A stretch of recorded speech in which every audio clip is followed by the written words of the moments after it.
to give you your total, your overall points. And let's go ahead and talk about what that final score means. If you scored between 30 and 36, you're excellent at managing your time. So as I'd mentioned before, when I first took this test, I fell in the second range, which was if you scored between 22 and 28, you are like most people. You look at the suggestions in Part 1. You want to look back at the suggestions in Part 1 so it can help you to improve your time management skills.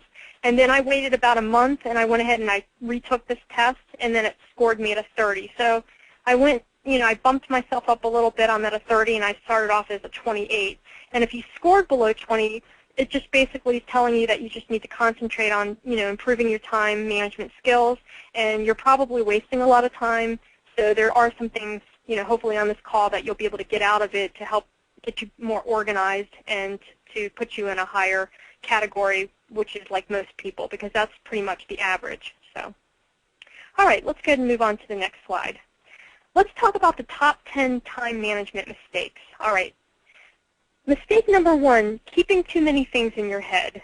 And I think some of us are notorious for that, where we just have a lot going on, and instead of writing it down, or we think that we're going to remember it, we don't write it down, and we just start to think of all these thoughts during the day and hope that, by the end of the day we'll have accomplished all the tasks that we have set forth for ourselves. However, when you don't write them down, you end up forgetting them. And the other thing, when you don't write them down and get things organized, and your projects organized, then it's creating a lot more stress for you. Okay, so that's one of the time management mistakes. Number 2, doing whatever grabs your attention first.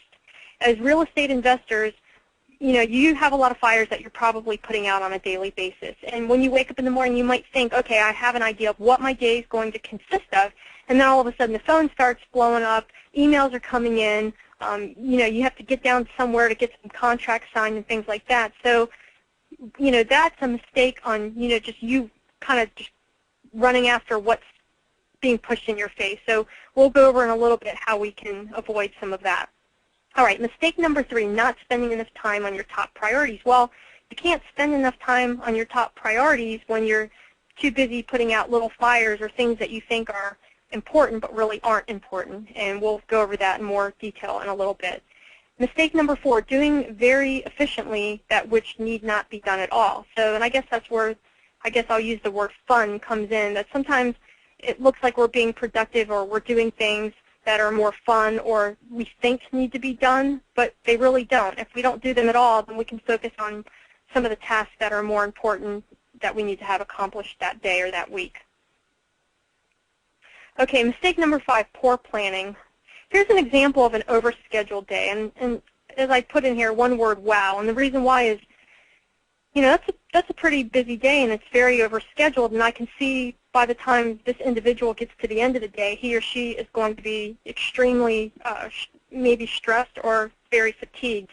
We have a person here that's waking up at 7:30 in the morning.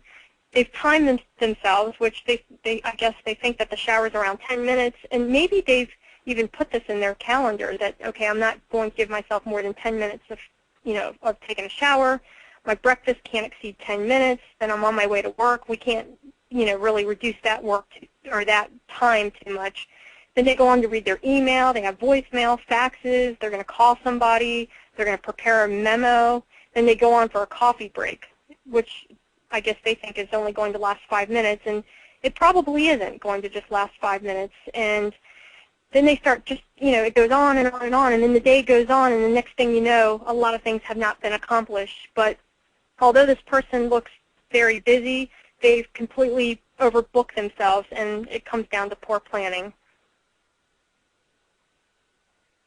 Okay, mistake number 6, working in a distracted and disorganized work environment.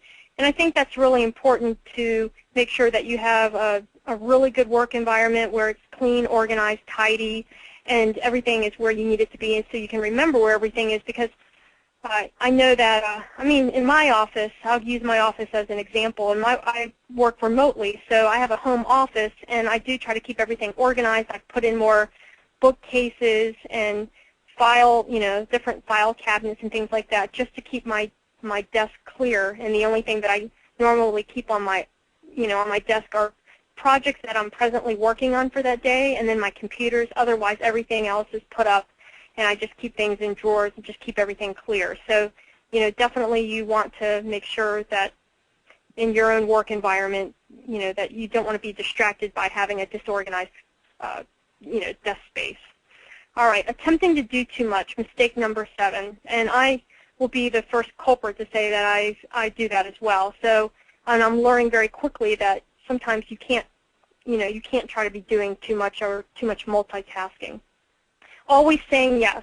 Okay, we're definitely, I think, in this business as investors, we have a lot of yes people because you want to go out there and you're running your organization.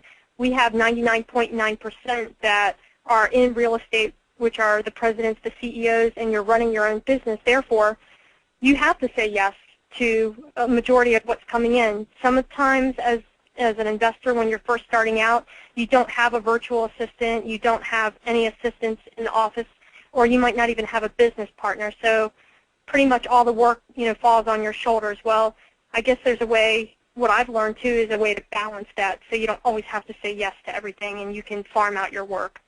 Not managing your inflows. Inflows, what I mean by that is anything that's incoming that would turn into something that you have to complete, like a task, your email, incoming calls, faxes, things like that. So not being able to manage those properly is another mistake. And then number 10 is confusing activity with productivity, which that kind of goes back to the previous slide where I mentioned, you're doing a lot of things. They could be considered fun, and it seems like your day is really busy, but you're not really being productive with what you've done that day. And then the bonus mistake is not taking enough time for recovery and renewal for self, and that's so huge. It took me a long time to learn that, to be able to balance family, my work life, my personal life, and as a matter of fact, I'm leaving to go on vacation tomorrow, so I'll be gone for the rest of the week, and it's been a good almost year and a half, and that's really pushing it. What you really need to do is to block out vacation time so you can decompress, and then when you are in your in your job as an investor and doing your thing, you're not getting burned out, and by all means, you certainly deserve that. I think sometimes we work so hard every day, and we don't. We fail to realize that we should reward ourselves every now and again, and then that way when we return and we go back into our business, we'll be even more productive and produce the type of results for the for the company that you want to do.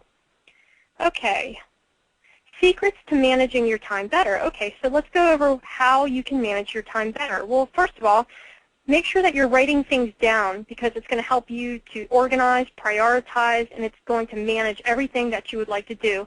And it's funny because when I put this video, or I'm sorry, when I put this, this PowerPoint together, I started looking at some of these tips on how you can manage your time better. And although it seems very simple and we might hear it all the time, I realized that unless we make that choice, it's almost, I hate to say this, but it's kind of like exercise. I purchased a treadmill recently, and the only thing that's coming out of that treadmill is just me hanging my laundry on it, unfortunately, and I have to make that commitment. So when you make that commitment on how to manage your time better and start implementing some of these things, it will really alleviate some of the stress that you have, and you'll feel better at the end of the day, at the end of your work day.